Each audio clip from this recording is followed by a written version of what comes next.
बिस्मिल्लाहिर्रहमानिर्रहीम। अस्सलाम वालेकुम। इमरान खान का अडयाला जेल से हंगामी बयान जारी। चौधरी परवेज इलाही को रिहा कर दिया गया। रऊफ हसन पर हमला किसने किया, सच सामने आ गया।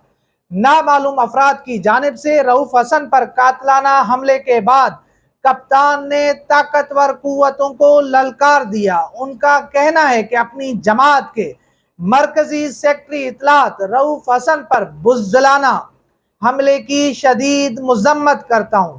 पूरी कौम जानती है कि हमारी क़यादत पर ऐसे हमले कौन करवा रहा है। ये वही कुव्वतें हैं जो पर्दों के पीछे छुपकर वार करती हैं, अपने टाउटों, अपने मोहरों के जरिए खौफ व हिरास फैलाती हैं, जजों को धमकाती हैं और पूरी ढिठाई से इंतखाबी नताइज के साथ छेड़छाड़ करती हैं। पूरे इंतखाबी अमल को एक मजाक बनाकर रख देती हैं। कान खोल कर हमारी बात सुन लें कि पाकिस्तान तहरीक इंसाफ इन मकरू हथकंडों और पुरतशद्दद कार्रवाइयों से हरगिज खौफ ज़दा नहीं होंगी। इन तमाम तर कार्रवाइयों का मकसद जो इससे हासिल होता है वो यही है कि ये शरपसंद कौम के सामने मजीद बेनकाब होते हैं। और अब आपको बड़ी खबर देते चलें कि कई माह जेल में रहने वाले, इमरान खान की खातिर अजियतें सहने वाले, डट कर खड़े होने वाले, तशद्दुद सहने वाले 80 साल बुजुर्ग सियासतदान चौधरी परवेज इलाही को बिल आखिर रिहा कर दिया गया है।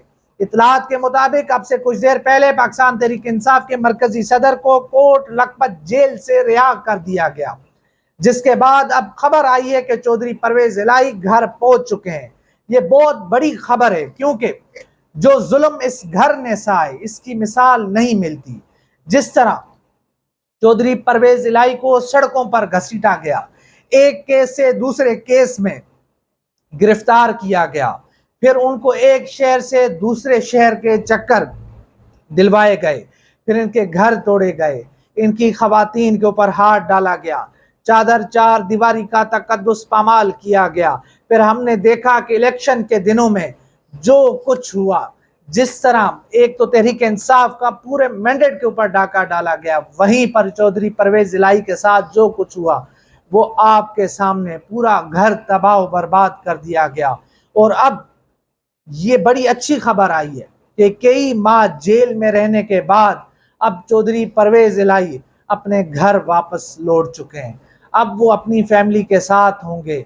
अब इस पूरी सूरत हाल में जो सबसे अच्छी खबर यह है कि क्योंकि चौधरी परवेज इलाही मुज़ाकरात, बातचीत के हवाले से मशहूर हैं और वो हल भी ढूंढेंगे, मुज़ाकरात के लिए ज़ोर भी देंगे, बातचीत के लिए वो राह हमवार भी करेंगे, मुलाकातें भी करेंगे और तहरीक इंसाफ में एक नई जान भी डालेंगे। और वहीं पर जो आज रऊफ हसन साहब के ऊपर हमला हुआ वो भी नाकाबिले बर्दाश्त है। आखिर ये खुसरे कौन है, आखिर इनका गुरु कौन है?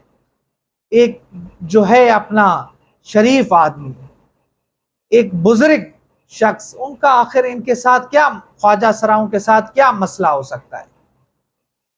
और जिस तरह हमने देखा वीडियो में कि वो जिस तरह हमला आवर होते हैं, फिर एक शख्स वीडियो बना रहा होता है, वो शख्स कौन है? और इस्लामाबाद पुलिस अभी तक खामोश क्यों है, अभी तक कोई कार्रवाई क्यों नहीं कर रही है? और हमने इससे पहले देखा था समी इब्राहिम साहब के साथ जो कुछ हुआ, अब वही जो है इनके साथ हुआ है। और यहाँ पर एक बात वाज़ेह है कि रऊफ हसन साहब, जो एक और वीडियो सामने आई है कि कल या परसों भी उनके ऊपर इन्हीं ख्वाजा सराओं ने हमला करने की कोशिश की थी मगर वो बच गए थे। और आज जिस तरह उनकी जान लेने की कोशिश की गई है, अगर लोग उनको ना छुड़ाते, अगर लोग बीच में ना आते तो रऊफ हसन साहब इस वक्त शहीद हो चुके होते, मार दिए जाते। मगर लोगों के बीच बचाव के बाद जो उनके ऊपर घाव लगाए, आप तस्वीर देखें तो जो उनको जख्म पहुंचाए, अगर वो जख्म थोड़ा सा भी नीचे होता तो उनकी शेह रग कट, उनका गला कट सकता था। तो ये एक पूरी सूरत हाल है और इस वक्त इस हुकूमत को इक़दामात उठाने होंगे, सियासतदानों को एक पेज पर आना होगा। आज तहरीक इंसाफ है, कल ये होंगे। کل ان کے ساتھ یہ کچھ ہو رہا ہوگا۔ اس لیے اپنی تمام سیاسی ناچاکیوں کو بھلا کر سب کو ایک پیج پر بیٹھنا ہوگا، سب کو اس حملے کی مذمت کرنی ہوگی، اس حملے کے حوالے سے سد باب کرنا ہوگا، کوئی لائے عمل بنانا ہوگا، اور اس کے پیچھے جو قوتیں ہیں، جو اصل مجرم ہیں، ان کے حوالے سے بھی بات ہوگی، ان کو بھی جو ہے بے نقاب کرنا ہوگا۔ تو یہ ایک پوری صورتحال تھی جو میں نے آپ کے سامنے رکھی۔ تو انشاءاللہ ملتے ہیں اگلی ویڈیو میں، تب تک کے لیے اللہ حافظ۔